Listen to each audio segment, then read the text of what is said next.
орыстар айткандай, честный человек всем враг дейді. Ошо честныйлыгыбыздан биз ушул жерге түшүп калдык. Илгери союз кезде аз да болсо ошо союздун тарбиясын алып калдык. Ошол бойдон эле келе берип биз көрсө Кыргызстан 21-кылымдагы Кыргызстан андай эмес экен, тескерисинче болуп калыптыр. Илгери союз кезде бир чоң маселелерди көтөрүп, же болбосо кичинекей эле маселени ошол чынчылдык менен аткарып, ушундай патриоттук сезим менен аткарып, ушундай иштерди бүтүрсөң, чоңоюп отуруп Кремльге чейин жетишсиң. А биздин Кыргызстанда, бүгүнкү Кыргызстанда тескерисинче коррупцияга аралашпасаң, чынчыл болом десең, патриоттук менен бир чоң маселелерди көтөрүп чыксаң, түрмөгө түшөсүң. Мына ушундай заманга келип калыппыз. Буга кандай себептер болду? Мен саясатка келгени майда чүйдө маселе көтөргөнүм жок. Аны мындай эле колуман келишинче чечип берип аттым. 2005-жылы мени түп эли ушу кыргыз мамлекетине иште. Баарыбыздын, жалпыбыздын көйгөйүбүздү чеч. Элдин кызыкчылыгы үчүн иште. Бирөө менен коррупцияга аралашып кетпе, сатылып кетпе деп 12 талапкердин ичинен мени ушу жогорку кеңешке жиберишкен. Шайлап туруп. Мен алардын ишеничин толук 100% аткардым деп айтсам жаңылбайм.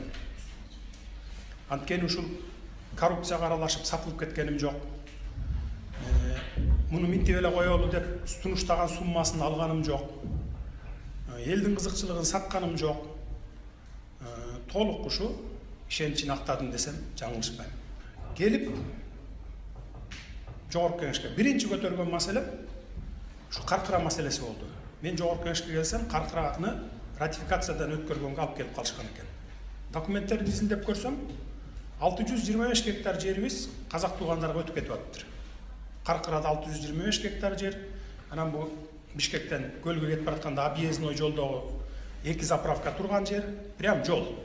Эгер азыр ошол жерде казак туугандар могу чек ара могу жерден десе, жол жабылып калат. Көлгө объездной жол менен барганга мүмкүнчүлүк жабылат кыргызстандыктарда. Анан Таласта, Маймакта бир аз жер өтүп кетип аткан экен. Ошону чырылдап парламентте өткөрбөй койдум. Архивтери да турат. Ошол кезде революция болуп, президент Бакиевдин биринчи визити ушу Астанага болмок эле.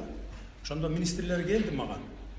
Прям залдын ичинде отурган жерден столума келип, жакында ушу биринчи визит Астанага барат элек. Сиз каршы чыкпасаңыз, ушуну бүтүрүп коюп баралы, антпесек өзүңөрдүн парламентиңерге алыңар жетпеген, сөзүңөр өтпөгөн, эмне өкмөтсүңөр деп бизди жакшы тозбой коет, сыйлабай коет деди. Мен айттым, менден бөлөк эч ким укпасын муну.